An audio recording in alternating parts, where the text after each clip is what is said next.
My name is Cate Stuckey, and I grew up in a small town, Warrenton, North Carolina. I was raised in the church. Um, I did not care for the teaching of the church.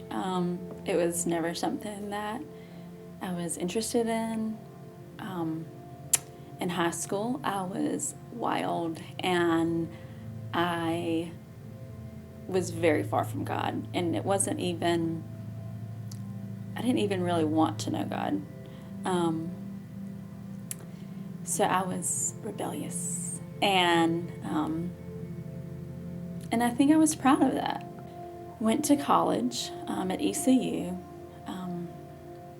and thought, great, I'm going to just have more fun. I'm going to be independent. And by the grace of God, I got involved in InterVarsity, which is a campus ministry.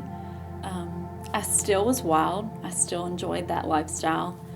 Just kind of reading the Bible and being around believers, I kind of thought, okay, something is a little bit attractive about this message of Jesus. And just kind of that whole year, God really just began to soften my heart. And at the end of my freshman year, God saved me. And it was one of those moments where I knew at that moment that something was different.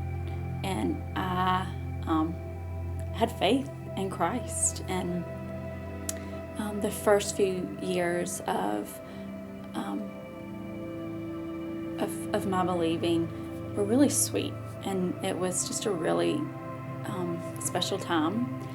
Met my husband. We got married, and after a couple years of being married, we moved to Georgia, Statesboro, Georgia, small town, far away from everyone I knew. Didn't really like it there. Found out we were pregnant with our first son, Jake, and just the loneliness kind of set in of a lot of the unfamiliar area and the people, and then the newness of being a mother, and just realizing, man, this is a lot harder than I ever thought. And during that time, my mom was diagnosed with cancer. And so that was a really difficult time for me.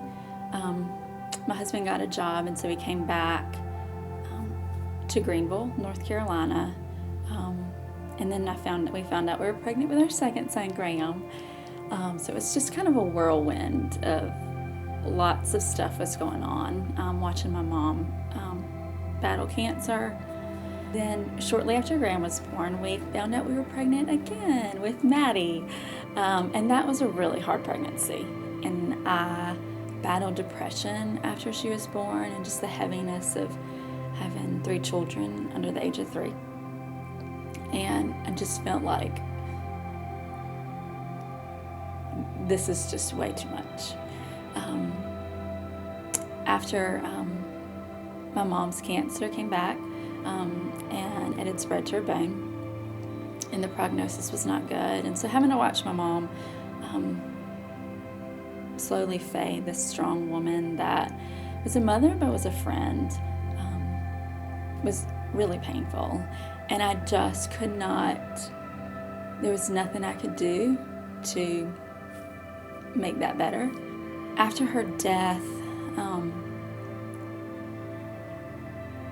I just broke, and I just felt so weak, and really just asking God, I just don't know what's going on. And I just felt, I didn't feel abandoned, but I just thought, what is going on here? And during that time, God began to really burden my heart with the church that I was at. There was just a lack of accountability, and I felt like the scriptures were easily misinterpreted, and there just wasn't that sense of community that I really needed, like a true community to rally, to enjoy, to encourage, to confess sin, and it was just lacking for me. And my husband and I decided, after many prayers and many tears shed, that we needed to leave the church we were at. And God just used that time just to really grow me in His Word, to strengthen my love for Christ. And I thought, God, there's just not a church that is like the one that I so desperately want to be a part of. And just God's faithfulness. One December morning, we came to Integrity, and I was just blown away that as God had burdened my heart, that He was so faithful in showing me a group of people who loved the gospel, where the gospel was preached, and where there was true community. And I just felt like, wow, this is such a place where we belong. And I don't know, God has just used this past year to grow my husband and I and our marriage, and grow our family, and guide our children in the scriptures, and really just sharing the gospel with our children.